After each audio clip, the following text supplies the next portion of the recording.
Hello, this is Alex from PHP Academy, and this is another video for the new Boston on appending data onto the end of a file, or the contents inside the file. So we've already established, we've opened up names.txt with the property of write, so we're writing to it. We've written the name Alex and Billy, and we also have closed the file and then given a written confirmation. So what I'm actually going to do now is I'm going to open up the file itself. So yeah, names.txt. Now what happens if I want to add to this list? So I'm going to change this to A. Okay, now I'm going to put Stephen, that's fine, and I'm going to put Tom.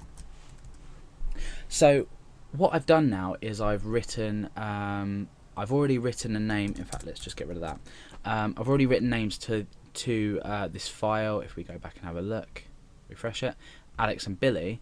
Now what I want to do is say another line break after Billy, write the name Stephen, and then another line break. And this is appending, whereas before if we were doing W, it would overwrite everything in the file. So if we use A and we go back and we click on file, we can see that it's simply added it to the end of the list. Now if we go back, I'll show you an example in case you haven't caught it. If I was to just do a W, now watch what happens when I run the file. So file.php, we go back, you can see now that we just have the name Stephen and we have that line break before that. So you can now understand the importance of using the W or the append. Now why do we have these two features? Obviously we need to at one instant we need to open up a file and write to it, and then we close it and we may never need to use it again. However, in most cases we'll be opening up a file and rewriting names to it, and I'm going to give you a real life example. Let's we'll just tighten this code up a bit here, and we're going to keep it as append, but I'm going to get rid of this just here for now. Now I'm going to come under here and I'm going to create a form, and the action of the form is going to be file.php, the file we're currently using, and the method is going to be post.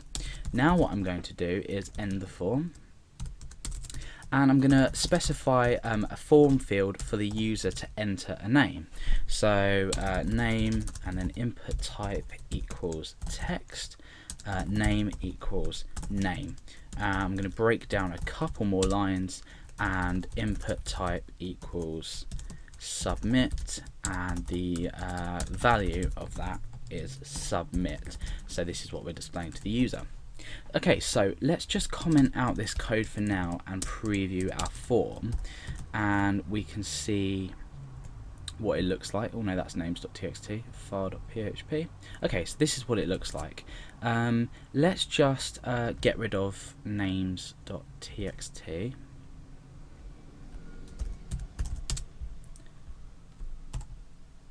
Okay, so we've got rid of names.txt. If we open up the browser, we can see that that's now gone. Now, what we need to do is we need to this data is automatically going to be posted, as we've seen before with file handling.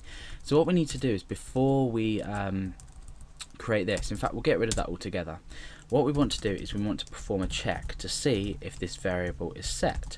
So if name is set, remember we're posting this from here, so we're using the $_post because we've set the method to post, and we're using the isSet function to check this has been set. So if it has been set, we can specify this variable. So I'm going to say name equals $_post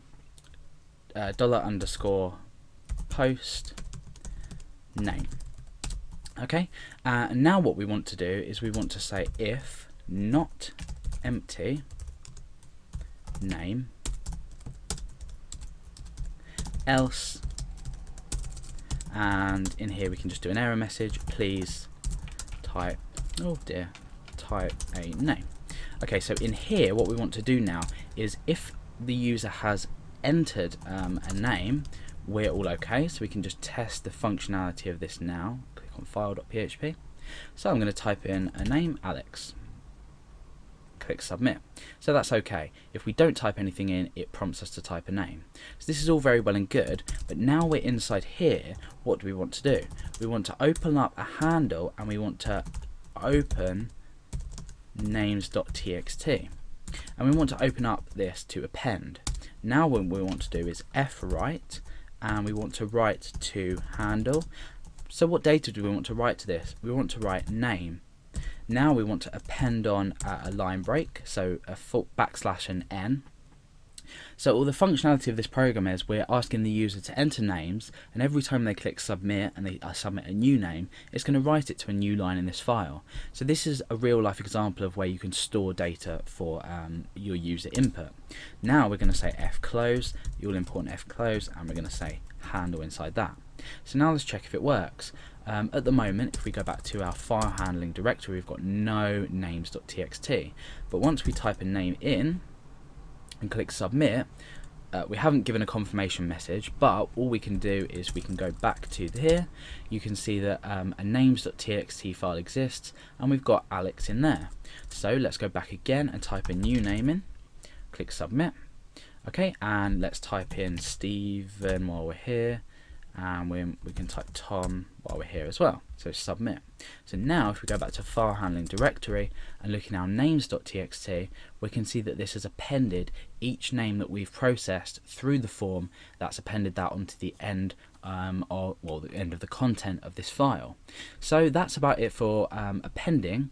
In the next tutorial, we're going to be looking at reading this data in and then displaying it back out to the user.